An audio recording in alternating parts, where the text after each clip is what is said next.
Hi there. I was so ready to go into the gym, and then on my drive over here, something just dawned on me. And when I'm prompted to speak, I share. And I'm glad that you're here on my channel. I hope you like this message and subscribe. I've been slacking a little bit on posting content. I've been very much so in my stories and on Instagram. It's flourish.wellness on IG as well. But wanted to get on here today. You know how you hear of be her now, be the person that you want to be in the future, that person that you're striving to become, a better version of your current self, right? Will be that person now. And that is definitely something that is like resonating with me right now, because I'm seeing it show up in health and wellness, of course, in business and as an entrepreneur, even as a mom, just in all facets of life. And it's interesting though, when you are kind of diving or focusing in, honing in on one particular area of your life, because yes, while we're all busy, we can't always put 100% of ourselves into all the things. So at different seasons and chapters of our life, we pour into one. I know for a long time, not a long time, but like 2 years of my life, I was poured into my floral business. I still work in it. I'm going on 6 years now. Almost 6 years, 5.5 years, pouring into that, and now just watching it kind of grow and evolve as it is. And in that journey, I stumbled upon health and fitness, as that had taken a huge backseat to my floral business. So then that's another chapter of my life that I was honed in on. And that's kind of been the trend lately. So, and I love it. I think a huge part of it is putting myself first and making sure that my cup is full before I can give to others.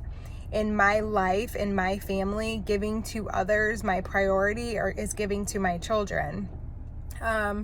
And it's most important, I think it's important for all women in every facet of life, every role that you have. But as a single parent who is stretched very, very thin with minimal support, I do have a village that I can rely on and that is there for me. But the day in, day out support that a lot of families that I see around me have, whether it be co-parenting as in support, whether it be grandparents that show up, whether it be other family members and friends that show up, the numbers are pretty small for this one. That's just my story. But so it has been very important for me to make time every day to squeeze it in when I can, to pour into myself. I'm actually going into the gym today, not to work out. I enjoy coming here for their steam sauna.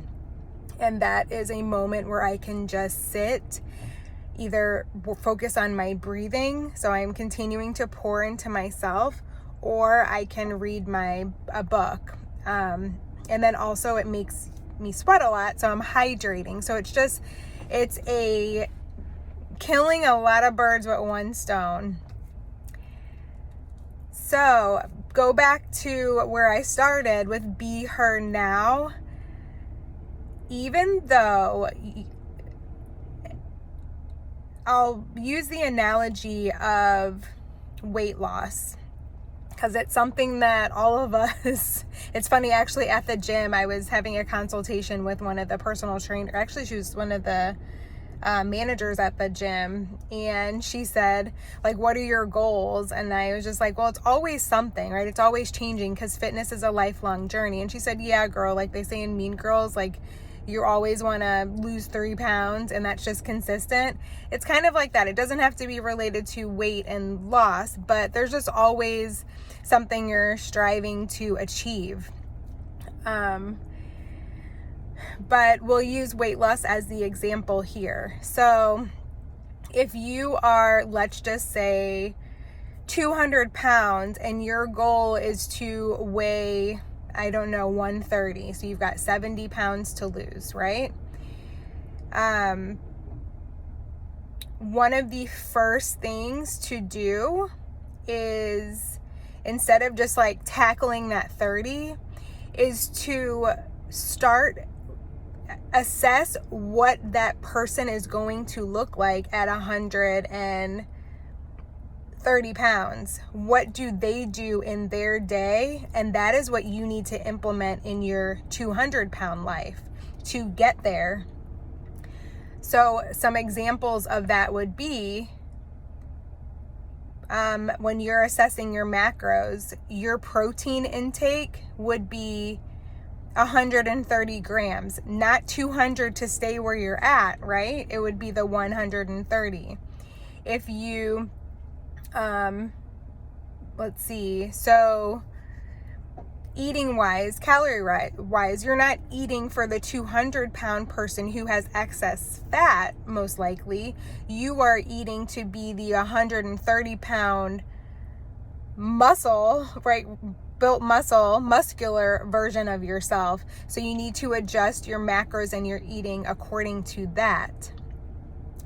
And that would actually put you at a maintenance where you could lose weight and transform, like grow your muscle and transform your body at a higher calorie level, and not necessarily always needing to cut. And that's a whole nother story, a whole nother chat that we can have, but that is being her now. Other things, how is that 130 pound person living and moving their day to day? You've got to be more active to maintain that. They must be walking their 10K steps. They must be prioritizing their sleep. They must be not wearing workout clothes all day, because you're going to be so excited to be that size and have reached that goal that you maybe are taking an extra 5 minutes to put on some makeup in the morning and to pick out a cute outfit when you go out somewhere. Be that person now. So that's an analogy for weight loss. Another one would be a skill. So if I want to become a better entrepreneur and build a skill set, there are things that you can do daily to implement so that you become that person now.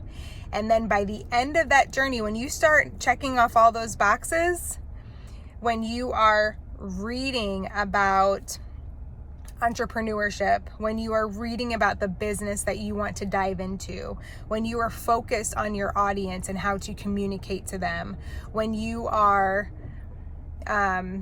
taking courses and building your skill set, when you are getting out there and talking to people and speaking on it, not just creating a logo, a website, thinking about it, journaling about it. When you actually do those things and you are walking around as that entrepreneur, that's when the business builds and you build that momentum from there.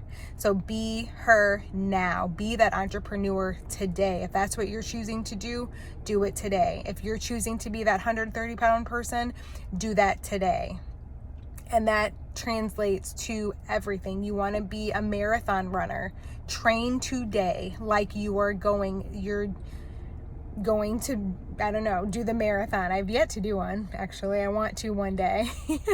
Not to be like a marathon runner, but that is maybe something I'd like to try just to see how it is. I've heard the word. I've heard people talk about it. How long is it? Am I going to die? What are all the things? So it's on the list. But yeah, I hope that that's motivational for you. If you're striving to do something and you have that vision, also make sure you have that vision of what that person looks like. Really study it and understand what it's going to what that person will look like, and then you backwards fill the actions and the motions to be her now. So good luck. Let me know what you strive to be. Again, it's going to be a part of yourself, but a better version. So let me know how it goes.